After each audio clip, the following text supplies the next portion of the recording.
अस्सलाम वालेकुम नाजरीन, वॉइस ऑफ साउथ एशिया के टी टाइम के साथ मैं आपकी मेज़बान शहला महमूद एक बार फिर आपकी खिदमत में हाजिर हूँ। और हमेशा की तरह आज भी इस टी टाइम में मैं एक ऐसी शख्सियत को लेकर आई हूँ जो फ़नून लतीफ़ा में एक महारत रखते हैं अपने काम में और बड़ा नाम बनाया है उन्होंने। और फ़नून लतीफ़ा की कौन सी जहत है तो वो मैं आपको बताती चलूँ कि हमारे यहाँ क्लासिकल डांसिंग में जो है बहुत कम नाम है कि अगर जब क्लासिकल डांस की बात आती है तो फिंगर टिप्स पर हमारे पास पाकिस्तान में नाम है जो इस फ़न में जिन्होंने अपना नाम बनाया है, इस फ़न के लिए काम कर रहे हैं। तो बिल्कुल आज जिस शख्सियत को हमने मेहमान बनाया है उनकी जो महारत है वो है क्लासिकल डांस में। और हमारे साथ मौजूद है इस वक्त मानी चाओ। अस्सलाम वालेकुम, कैसे हैं आप? बिल्कुल ठीक ठाक। Thank you for calling me यार, बहुत अच्छा लगा। बहुत शुक्रिया वॉइस ऑफ साउथ एशिया को टाइम देने के लिए। सबसे पहले तो मैं आपसे ये पूछना चाहूँगी आपके नाम के बारे में, मानी चाओ। क्या ये आपका असली नाम है या फिर ये आपने अपना एक जो फनकार अपना एक नाम रखते हैं वो रखा नहीं, है? इसकी भी बड़ी मज़े की स्टोरी है। मेरा नाम तो वैसे फुली जो है मुनव्वर हैदर चाओ है। चाओ हमारा सर नेम है चाओ। तो और मानी एक दोस्त ने रख लिया था। अच्छा। वैसे बचपन में तो कुछ और नाम था। तो वो एक प्ले चला था कभी किसी ज़माने में 14 अगस्त का, तो उसमें मुनव्वर नाम होता तो उसको मानी बोलते हैं। ठीक तो है। हाँ, वो हमारे है ना एक खरीद के नाम को निकनेम कर देते हैं। ये भी क्लास 7-8 की बात है। तो वो दोस्त ने फ़ोन किया, मानी बोल। मैंने कहा मानी याद कोई नहीं। कह रहा मानी तुम। मैंने कहा मैं कैसे? कह तुम्हारा नाम मानी। तो वो मुझे अच्छा लगा। ऐसे वो चढ़ते वो फिर चला ही गया। चाओ जो है वो बेला चाओ वाला तो नहीं है। तो वो मानी चाओ पड़ गया। तो वो बस फिर वो शो बिजनेस में यही नाम चलता गया। तो बहुत कम लोग जानते हैं कि मानी चाओ का नाम जो मुनव्वर हैदर है। मुनव्वर हैदर को कोई नहीं जानता। मैं भी नहीं जानती थी, आज पता चला मुझे इनका असली नाम। स्कूल में जैसे मुझे सर चाओ बोलते हैं। आई थिंक रिटन में या आईडी कार्ड पे वो आपका नाम जी, वो मुनव्वर हैदर है। तो मानी की ये तारीख है। सही, खैर। अच्छा मानी, मुझे ये बताइएगा कि माशाल्लाह से आप जो हैं वो उसमें क्लासिकल डांस में ज़बरदस्त परफॉर्म करते हैं और बहुत जगह पर ये आर्ट की जो है वो तालीम भी दे रहे हैं।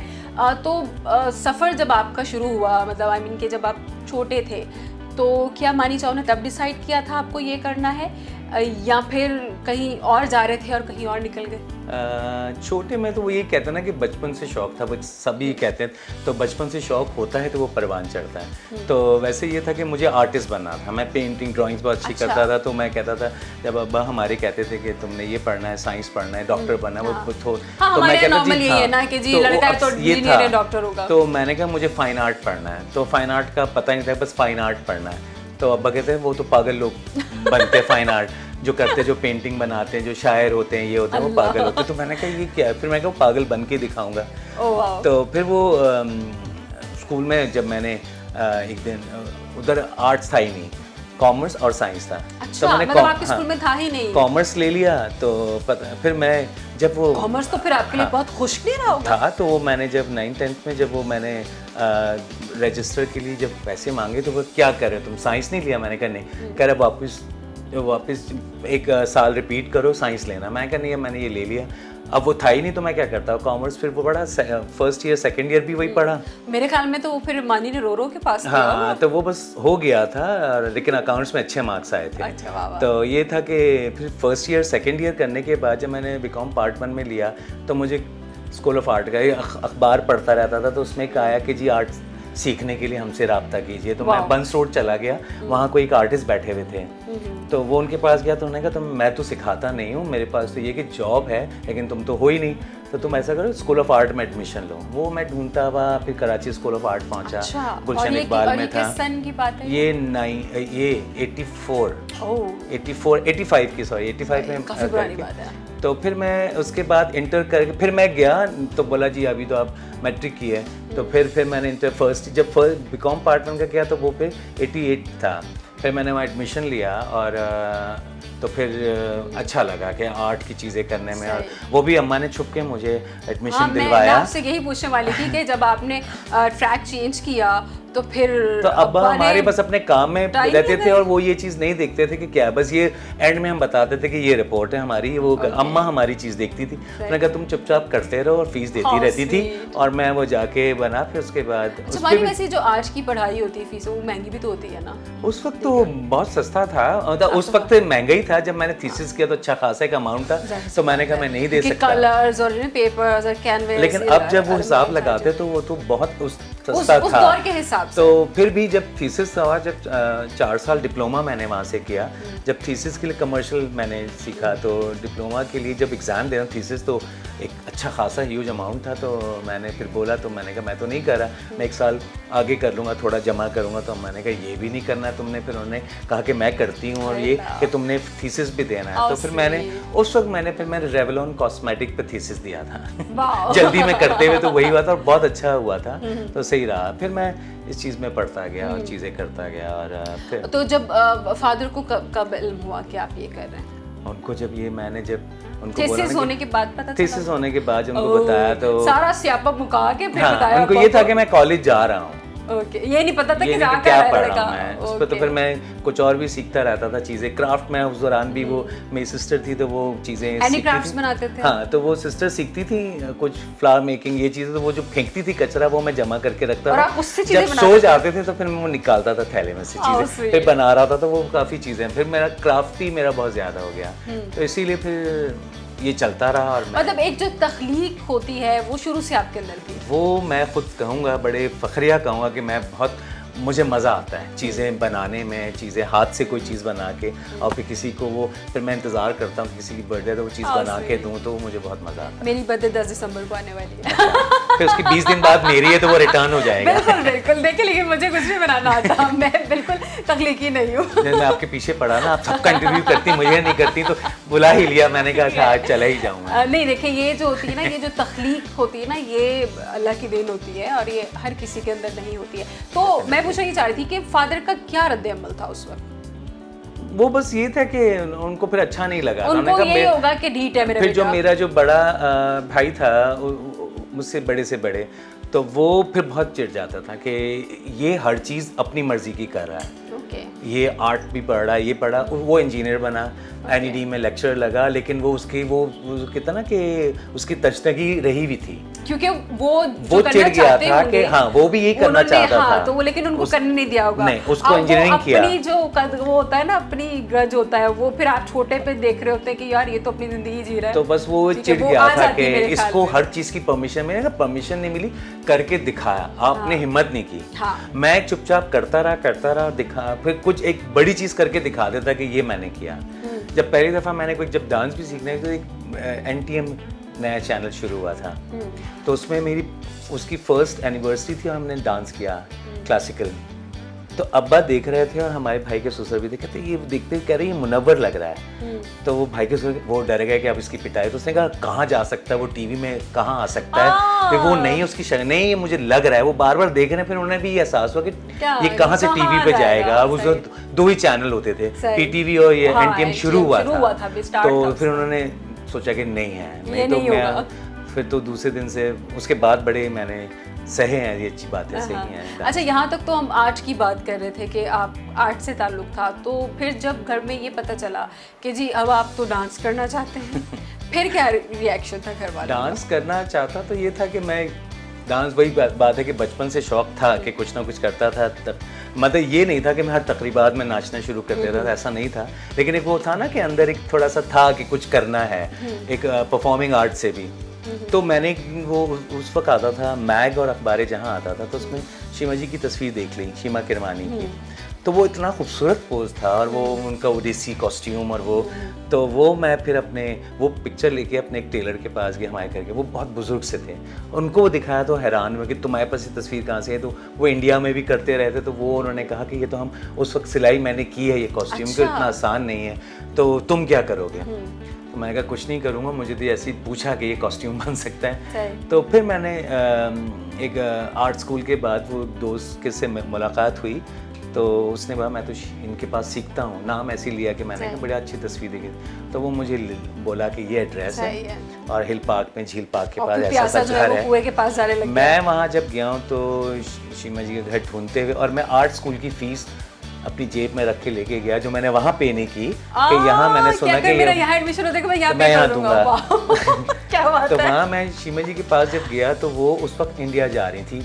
बल्कि वो तैयार हो रही थी रिपोर्ट जाने के लिए। तो उन्होंने मुझे देखा, उन्होंने कहा कि सॉरी बेटा मैं तो इंडिया जा रही हूँ, 6 महीने रहूँगी और फिर वापस जाऊँगा, फिर आना। फिर मैं नहीं जा सका।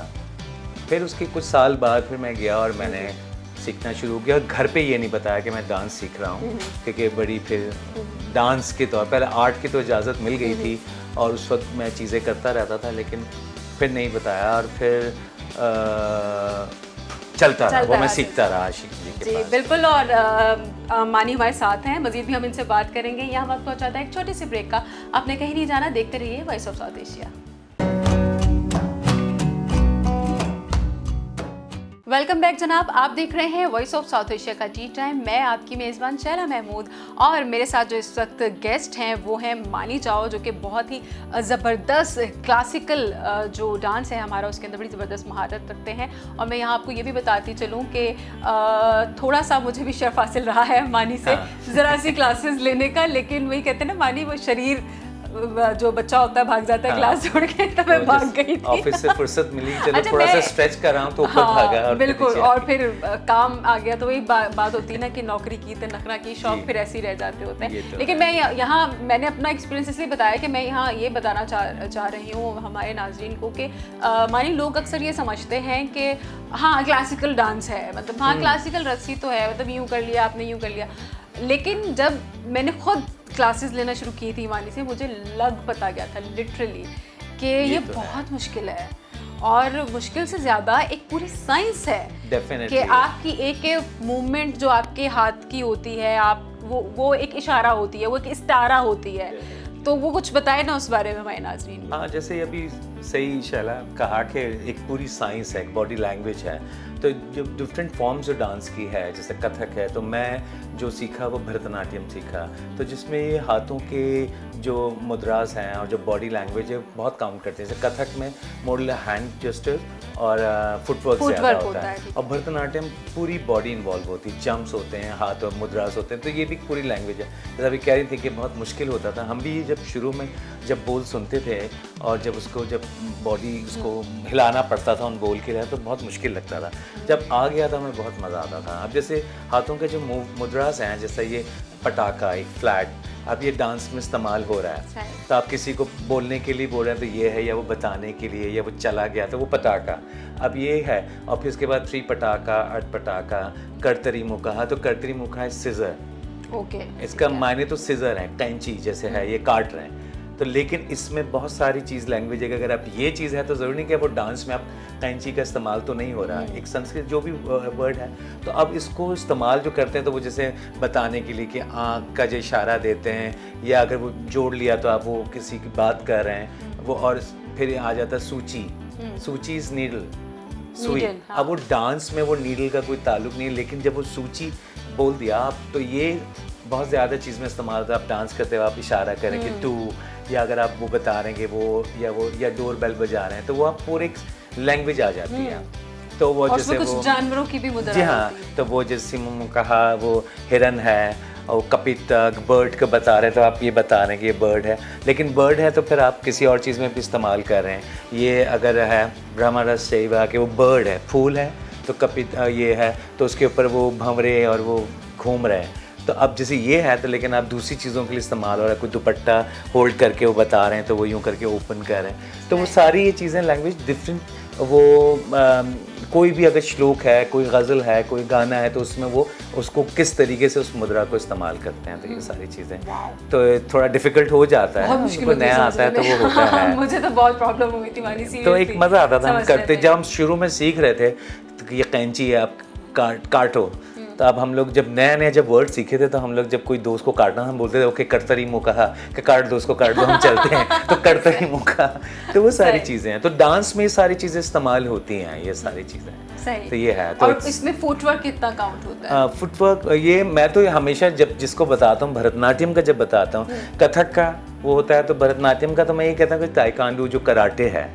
उसको कराटे की जो भी एक्सरसाइज है या जो भी फाइट है, उसको आप तबले पे कर लें, Okay. तो उसको स्टाइलाइज कर कराटे रहे हैं। का भी स्टाइल हाँ, होता है। तो वो सारी चीज़ें अब हम करते थे, कुछ चलते हुए जा रहे हैं, तई तई दाह दे ये कर रहे हैं, तो अब वो कराटे में आप इस्तेमाल कर रहे हैं फाइटिंग के लिए। अब आप जैसे तबला बजा रहे हैं तो वो और थोड़ा सा स्टाइलाइज हो स्टाइल गया। हो गई, सही। तो मैं तो सबको यही बताता था कि वो ताइक्वांडो है, और, हाँ। कुंग-फू को आप तबले पे कर दें या पखावज पे कर दें तो वो हो गया। तो वो कहीं ना कहीं रिलेशन है हर डांस का एक दूसरी चीज़ों Movement से, है ना हर basically। जैसे वो कहते हैं ना हर जगह का एक है। अब वो वहाँ पे उन्होंने फाइट के तौर पे इस्तेमाल कर लिया, यहाँ पे डांस के तौर पे इस्तेमाल कर लिया, तो ये सारी लेकिन चीज़ें बात वही है ना कि ये मूवमेंट है। हाँ। देखिए, अब जैसे डांस मैं भी कह movement पटाखा है तो आप किसी को मारने के इस्तेमाल कर रहे पटाखा हैं, कान लेकिन के आप नीचे लगेगा डांस में इस्तेमाल कर रहे हैं तत्ते ता दिते ता ये कर रहे हैं। अगर गुस्सा आ गया तो वो मारे। हाँ, तो वो जड़ भी आप किसी उसको को। वही बात हो जाती है कि आप उसको किस तरीके से इस्तेमाल करते हैं। सही। तो वो तरीका इस्तेमाल का अच्छा होगा तो बहुत अच्छा होगा, बुरा होगा तो बुरा होगा।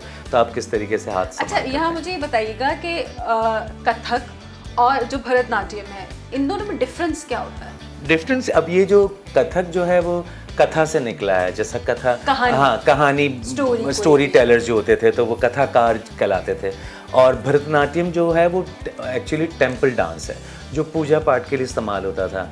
तो जो इसकी पुरानी जो इसकी स्टोरी हिस्ट्री वो यही है कि भरतनाट्यम वो देवदासियाँ और देवदास वो जो मंदिर में पूजा पाठ के लिए इस्तेमाल होते थे और वहाँ पे वो अपना एक श्लोक जो थे उसको वो राम जो उनके श्लोक थे उसको बयान करने के लिए उसको इस्तेमाल किया जाता था। और कथक जब तक ये इस्तेमाल नहीं था, कथक ये थे कथाकार जो थे वो मुख्तलिफ स्टोरी इधर की उधर फैलाते थे कि एक गांव से दूसरे गांव निकल गए तो इस गांव की स्टोरी आप दूसरे गांव, तो वो उनके पास एक बाजा होता था और एक तबला या कुछ भी जो उनके हाथ में आ गया तो वो लेके गांव दर गांव इलाके इलाके घूमते हैं। अब जैसे मैं यहाँ से बताऊंगा कि जी आर्ट्स काउंसिल की स्टोरी में कहीं और जाके बताऊंगा तो कथाकार हो गया कि वो उसको बयान कर रहे हैं। तो जब वो घूमते थे तो जब मंदिर के पुजारी जो थे या बड़े जो भी थे वो उन्होंने उनको देखा तो उन्होंने फिर अपने मंदिर में बुलाया कि अब उनको बोला कि तुम लोग जो स्टोरी इधर उधर की बयान करते हो तो ऐसा करो, ये रामायण या गीता है, इसमें से स्टोरी लेके तुम बनाओ। ओके। तो उन्होंने उसको बनाया। तो फिर वो भरतनाट्यम और कथक का मिक्स हो गया। मर्ज तो नहीं हुआ कि वो एक अलग चीज़ के लिए, लेकिन उनको भी ये बताया गया। फिर जब वो बाहर निकले तो वो जब कोर्ट में तो वही एक बाउंड्री में टेम्पल की वो उसको वही इस्तेमाल करते थे, उसको थोड़ा स्टाइलाइज करके पेश करते थे। और पूजा पाठ के लिए जो भरतनाट्यम इस्तेमाल होता था जैसे उदीसी था वो होता था। फिर जब ये इन डांसर्स को, इन रक़ास को जब निकाला गया कोर्ट, फिर उन्होंने कहा देखा ये तो करते हैं, तो उनको कोर्ट में बुलाया गया, बादशाहों के दरबार में या नवाबों के उसमें बुलाया गया। तो उसको फिर वो उसकी तारीख़ ही चेंज हो गई, उसकी कॉस्ट्यूम चेंज हो गए, उसकी चीज़ें चेंज हो गई। ज़माना जैसे जैसे जदीद होता चला जाता और वही वेरिएशंस ज़माने की बात नहीं, तो उसी दौर में अगर वो राजा के कोर्ट में गए तो वो उसको फिर एंटरटेन करने के लिए इस्तेमाल हो गया। जहाँ वो पूजा के लिए इस्तेमाल हो रहा था तो वो अब वो एंटरटेनमेंट, हाँ इस एंटरटेन करने के लिए वो रामायण की और महाभारत की तो स्टोरी नहीं बताएंगे। तो फिर इस तरह करके मुख्तलिफ एंटरटेन करने के लिए कोई हीरो हीरोइन की स्टोरी होगी बीच में कोई। मैं भी यही कहूँगा कि मैंने जो पढ़ा, जो मैं रिसर्च कर रहा था, तो कथक जो जब मुग़ल कोर्ट में आया तो उसकी भी कहानियाँ चेंज हुई कि मुग़ल ने और नवाबों ने उस कथाकार को फिर कॉस्ट्यूम दिया, खूबसूरत लिबास दिया, जेवरात दिए, वो जो मंदिर में नहीं थे। और उसको फिर वही बात है कि जब कथक की स्टोरी अगर हम बताएंगे तो इसके जब वो निकल गए तो फिर बाद में ये हुआ कि वो टेंपल से जो देवदासियाँ निकली महाराजाओं के कोर्ट में, तो उनको फिर गलत तरीके से इस्तेमाल करना शुरू हुआ। वो खूबसूरत लड़कियाँ थी, देवदासियाँ थी, तो फिर वो गलत तरीके से इस्तेमाल होना शुरू हो गया। तो वो एक दौर में बैन कर दिया गया डांस को कि वो चीज़ें मंदिर से भी कुछ नहीं होगा, ये नहीं होगा कि उनको गलत सब। तो वो फिर मतलब कहने का मकसद ये है कि डांस पर कदगन शुरू से है। हाँ, वो बंद कर दिया गया, अभी तक है। अंग्रेज़ों के दौर में बंद हुआ और उन्होंने फिर वो किताबें वो चीज़ें जला दी गई और ख़त्म कर दिया। फिर मैं ये बताऊंगा कि फिर वो घराने निकले, वो जो देवदासियाँ इधर उधर से जो निकल गई थी कोर्ट में, तो फिर उन्होंने अलग अलग अपने ख़ानदान में सिखाना शुरू कर दिया। तो कथकार की फिर वही निकल आ गए। तो लखनऊ में गए तो लखनऊ वालों ने उसे नज़ाकत दी, कथक को, डांस को खूबसूरती दी, जेवरात दी है।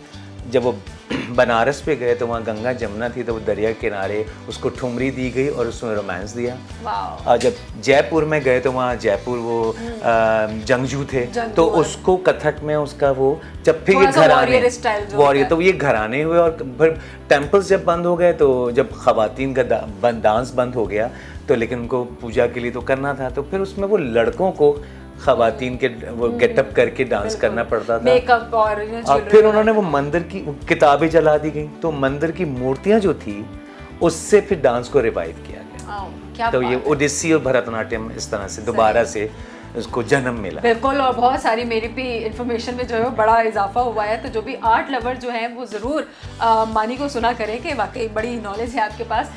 बिल्कुल, मजीद भी हम इतनी नहीं, मैं तो लेकिन रिसर्च करने में और मज़ा आ रहा था। हाँ। जब से मैंने यहाँ पे और ज्वाइन किया तो मुझे और मजा आया कि मैं स्टूडेंट को कुछ तो बताऊं, क्योंकि हमारे यहाँ बस एक अलमिया ये है कि डांस का कि वो कोई स्क्रैच से सिखाने वाला नहीं है। जो अभी हम बात कर रहे थे कि हमारे यहाँ पे एक जो डांस को टैबू समझा जाता है, तो हर चीज़ का वो नहीं है, तो फिर हमें खुद ही रिसर्च करनी पड़ती है, मेहनत करनी पड़ती है। अब जब कोई स्टूडेंट सीखने आए तो फिर हमें उसको बताना है कि क्या है ये सारी चीज़। और मज़ीद भी हम जो है वो इनके जो मुफीद मालूमात है उससे हम इस्तेफादा बिल्कुल करेंगे। यहाँ वक्त हुआ चाहता है एक छोटे से ब्रेक का, आपने कहीं नहीं जाना, देखते रहिए वॉइस ऑफ साउथ एशिया।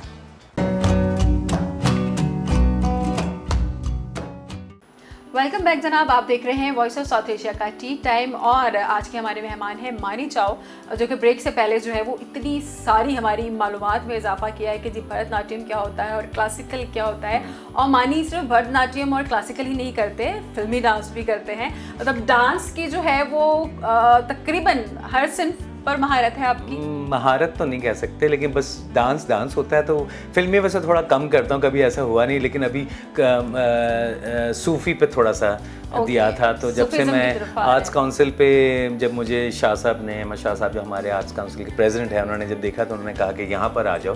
तो फिर एक जो कहता ना कि अपनी फ्रस्ट्रेशन भड़ास निकालने की एक जगह मिल गई, तो वो यहाँ आके बड़ा मज़ा आया। तो फिर मुझे यहाँ पे एज अ हेड यहाँ पे रखा गया कि डांस डिपार्टमेंट को हेड कर रहा हूँ। तो फिर आपकी चीज़ें और कहते हैं ना क्रिएटिविटी में और इजाफा होता है, तो यहाँ करने का मौका मिलता है कि यहाँ पे डांस फेस्टिवल करने का मौका मिला, और कहा कि बस जी करके दिखाओ, तो करके दिखाया, डांस फेस्टिवल किया यहाँ पे।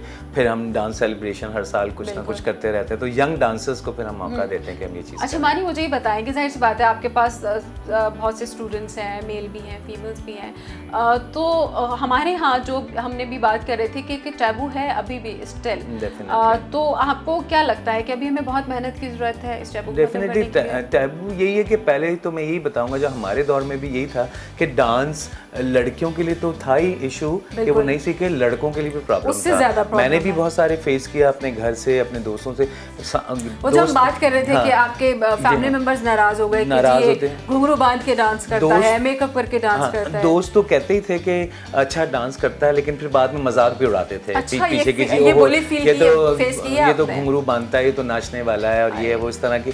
घर से भी डांट पड़ी, घर से भी बहुत होता था, लेकिन फिर बाद में उन्होंने रियलाइज़ किया कि ये कुछ करना चाह रहा है। तो फिर भाईजान भी बहुत नाराज़ रहते थे, फिर उनको दिखाया कि ये डांस है।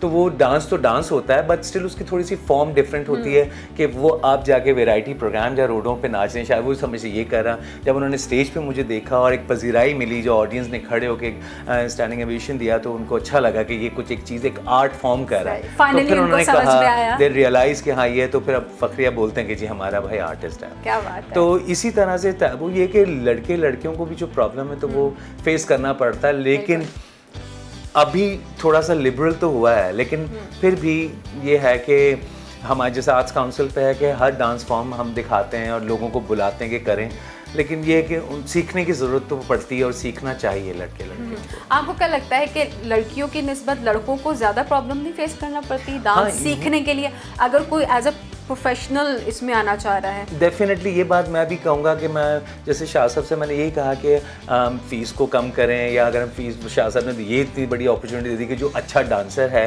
करना चाहता है तो उसको फ्री स्कॉलरशिप दे दें, तो ये बहुत बड़ी बात है। मैं तो इसके तवज्जुह से ये भी कहूँगा जो यहाँ पे सीखना चाहते तो वो आएँ ज़रूर। और दूसरा ये कि लड़कों को हाँ प्रॉब्लम होता है, आपने जैसे कहा कि मुख्तलिफ ये इसको अगर प्रोफेशन तो बहुत रेयर होता है कि बनाए, लेकिन ये होता है कि पेरेंट्स भेज देते हैं कि जी अगर कोई म्यूज़िक सीखना चाह रहे हैं बहुत शौक से, तो बोलते हैं ओह मेरा बेटा गिटार सीख रहा है, ड्रमिंग सीख रहा है, म्यूजिशियन बन रहा है और एक इंस्ट्रूमेंट सीख रहा है। थिएटर सीखने के लिए भेज देंगे कि जी एक्टर है, बन जाएगा, कोई टीवी फिल्म में चला जाएगा। डांस का अगर वो बोलेगा कोई ज़रूरत, नाचने जाएगा कोई ज़रूरत नहीं, तो वो जाना है, फीस तो देना दूर की बात है, परमिशन नहीं देंगे। और बच्चे बहुत सारे सीखना चाहते हैं लेकिन उनका बस यही कि फाइनेंशियल भी मसला हो जाता है और उनको, और मुख्तलिफ यही होता है कि मोस्टली ये होता है कि middle class, lower middle class से बच्चे और जो बिल्कुल कच्ची आबादी से वो बच्चे आते हैं, वो सीखना चाहते हैं, उनमें है एक जुनून होता है कि कुछ करना है। अच्छा, ये देखिए डांस मेरे ख्याल में जो मैं पर्सनली फील करती हूँ कि आपके अंदर जो भरा हुआ होता है, आपके अंदर जो फ्रस्ट्रेशन होती है, डांस मेरे ख्याल में it's a very good medium कि आप उस चीज़ को आप निकाल बाहर करते हैं। ये मैंने पर्सनली एक्सपीरियंस की हुई है चीज़। तो हमारे ये जो यूथ है, मानी आप जो समझते हैं, जो इतना भरे पड़े हैं लोग, तो अगर इस चीज़ को इस तरह से लें तो ये जो हमारे यहाँ एक अदम बर्दाश्त का एक सिलसिला जो चला गया, हम बर्दाश्त नहीं करते, एक दूसरे की बात बर्दाश्त नहीं करते, तो इस ये मीडियम कितना हेल्प करता है? बहुत हेल्प करता है। मैं यही कहता हूँ कि जब मैं अपने डांस स्टूडेंट्स आते हैं तो मैं ये कहता हूँ कि डांस सिखा रहा हूँ और आप डांस सीख रहे हैं। इट्स नॉट कि आप डांस सीख रहे हैं तो आपको स्टेज पे ही परफॉर्म करना है। ये आपकी प्रैक्टिकल लाइफ में बहुत इफेक्ट करता है, आपकी बॉडी लैंग्वेज को इन्हांस करता है। आप किसी भी फील्ड से हैं तो आपके बहुत इफेक्ट करेगा। ज़रूरी नहीं कि मेरे पास डांस सीख रहे हैं तो आप स्टेज पे ही करेंगे डांस। तो मैं तो ये कहता हूँ कि सीखें तो आपकी चीज़ों पे बहुत इन्वॉल्व होता है। अभी आप जैसा आपने कहा कि अब वो जो गुस्सा और कहाँ निकालें, तो वो अभी जो नए स्टूडेंट्स देखता हूँ या नए यंग टैलेंट को देखता हूँ तो वो इतनी अच्छी चीज़ें कोरियोग्राफ करते हैं, इतनी ऐसी ऐसी स्टोरीज लाते हैं कि मैं हैरान हो जाता हूँ कि इतनी क्रिएटिविटी है। अगर उनको एक अच्छा प्लेटफॉर्म मिले तो बहुत कुछ कर सकते हैं, बहुत आगे जा सकते हैं। अच्छा, मुल्की सतह पर और गैर मुल्की सतह पर दोनों की अगर हम बात करें तो मानी की इंस्पिरेशन डांस में शुरू से कौन था? बस मेरा क्लासिकल से ज़्यादा था, फिल्मी से तो मैं बिल्कुल नहीं था। क्लासिकल में ये था कि मैं कराची पाकिस्तान में तो मैं जैसे शीमा किरमानी से इंस्पायर हुआ, फिर जो कथक फॉर्म ले लिया जाए तो नाहिद सिद्दीकी हैं और निगा चौधरी हैं जो हमारे यहाँ पे, तो उनसे बड़ा इंस्पायर हुआ था। फिर बाहर के अगर जाके हम साथ में पड़ोसी मुल्क में देखें, इंडिया में देखें, तो वहाँ पे माधवी मुडगल जी हैं जो ओडिसी की फॉर्म करती हैं। और हमारे ज़माने जब हम सीख रहे थे, अलारमल वली और लीला सैमसन, ये उस फॉर्म को बहुत महारत रखती थी, अभी भी उनका नाम है। लेकिन अब जब नया देखते जा रहा हूँ तो वहाँ पे इतना ज़्यादा उनको किया जाता है कि क्रिएटिविटी और हर डांस में इतनी क्रिएशन, तो जो हमारे यहाँ नहीं है, बहुत वेरिएशन लाते हैं। इवन भरतनाट्यम में तो ऐसी लाइव हैं कि हैरान होता हूँ जो यंग टैलेंट वहाँ का देख रहा था। बस हमारे यहाँ ये कि हमारे पास म्यूजिशियन नहीं है इस चीज़ के लिए, जो थे वो चले गए, छोड़ गए, दुनिया से चले गए, तो बस ये नहीं, किसी ने कुछ सीखा भी नहीं है मेरे ख्याल में। बिल्कुल अफसोस होता है कि हमने नहीं लिया। अब जो कुछ रह गए तो मैं उनको चाहता हूँ कि वो उनको कम से कम उनके काम को उनको अहमियत दी जाए और उनको सराहा जाए, तो बहुत अच्छा। तो मानी अगले कुछ सालों में क्या कुछ ऐसा स्कूल या कोई इदारा ऐसा बनाएंगे जहां आप खुद की अपनी जो आपका जो फ़न है, जो आपके अंदर है, वो आप दूसरों को दे सकते? मैंने हमेशा कोशिश ज़रूर की है लेकिन फिर यही हुआ कि मुझे प्लेटफॉर्म मिल गया तो मैं अब उसको अलग से नहीं करना चाहूँगा। अच्छा। मुझे तो आर्ट्स काउंसिल मिला जहाँ मैं वो बहुत सारी मेरी फ्रस्ट्रेशन निकल जाती है, जो कुछ करना चाहता हूँ जो मैं पिछले नहीं कर सका। मुझे तो अब 32 इयर्स हो गए, 32 साल हो गए इस डांस फील्ड में। तो बाय प्रोफेशन मैं तो टीचिंग करता हूँ, आर्ट एंड क्राफ्ट का, लेकिन डांस और टीचिंग से ये फ़ायदा हुआ कि आप आधा दिन के बाद फ्री हो जाते थे तो अपनी चीज़ें कर लेता हूँ। अगर मैं जो अपना जो डिप्लोमा करके अगर मैं किसी ऑफिस में लग जाता, किसी एडवर्टाइजिंग एजेंसी में, वो 9 to 5 और वो नहीं होता, तो मैं स्कूल टीचिंग में गया कि मुझे दूसरी चीज़ें करने का मौका मिल जाता है, तो वो मिला और मैं यहाँ पे खुश हूँ कि मैं अपना कुछ करूँ। तो कोई तशनगी रही कभी अपने डांस को लेकर कभी? एज सच तो नहीं रही, वही जो चीज़ें थी वो यहाँ पूरी हो गई कि मुझे कोई फेस्टिवल ऑर्गेनाइज करना था, बहुत अरमान था, वो मैंने फिर यहाँ करके दिखाया। चीज़ें नई नई चीज़ें करने का तरीका होता था, नए स्टूडेंट के साथ काम करने, तो वो मुझे यहाँ मौका मिला, तो बस वो भी एक तरह से पूरी हुई, तो मुझे बहुत मज़ा आया। आगे जो हमारी यंग जनरेशन है जो इस फील्ड में आना चाहते हैं, जो इस फील्ड को एज प्रोफेशन लेना चाहते हैं, उनके लिए क्या कहना चाहिए? मैं ये कहूँगा कि ज़रूर ये प्लीज़, मैं पेरेंट्स से पहले ये कहूँगा कि प्लीज़ उनको इजाज़त दें जो भी करना चाहते हैं, लेकिन एक तरीक़े से, एक उसमें कि आप उनको एक हद में रह के अपनी चीज़ को आगे बढ़ाएंगे तो अच्छा। और डांस फॉर्म, डांस ये नहीं कि वो डांस सीख के आप कहीं ना कहीं रोडों और इधर उधर नाचना शुरू कर दें, आपकी उसकी पर्सनल ग्रोथ के लिए बहुत अच्छी चीज़ है। तो मैं कहूँगा कि यंग टैलेंट को कि आएँ और सीखें और इसको आगे बढ़ाएं। प्रोफेशन भी ले सकते हैं आप, यंग बच्चों दूसरों को सिखा सकते हैं।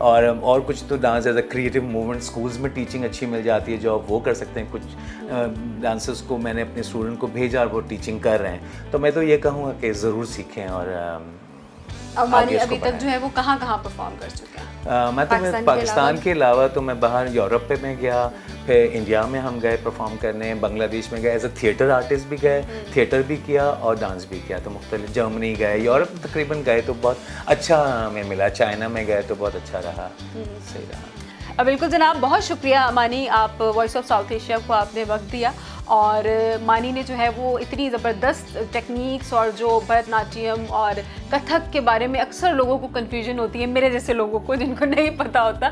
तो आई थिंक कि जिन्होंने ये शो देखा है और जो डांस लवर्स हैं उनको काफ़ी हद तक जो है वो क्लियर हुआ होगा कॉन्सेप्ट कि क्या क्या डिफरेंस होता है और क्या क्या उसमें चीज़ें मज़ीद उस चीज़ को निखारती हैं। तो थैंक यू सो मच इतने इन्फॉर्मेटिव इंटरव्यू के लिए। और जनाब बिल्कुल आपने देखा है आज का शो, आपको कैसा लगा ये आपने ज़रूर बताना है हमें अपने फीडबैक में, क्योंकि आपकी तनकीद भी हमें उतनी ही अजीज़ होती है जितनी आपकी तारीफ़ होती है। तो बिल्कुल जनाब, इसी तरह से अगले एपिसोड में ऐसी ही किसी ज़बरदस्त सी शख्सियत के साथ हम आपकी मुलाकात करवाएंगे। तब तक आपने जो है वो अपना बहुत सारा ख्याल रखना है और देखते रहना है वॉइस ऑफ साउथ एशिया। यहाँ मुझे और मानी चाव को दीजिए इजाज़त। अल्लाह निगहबान।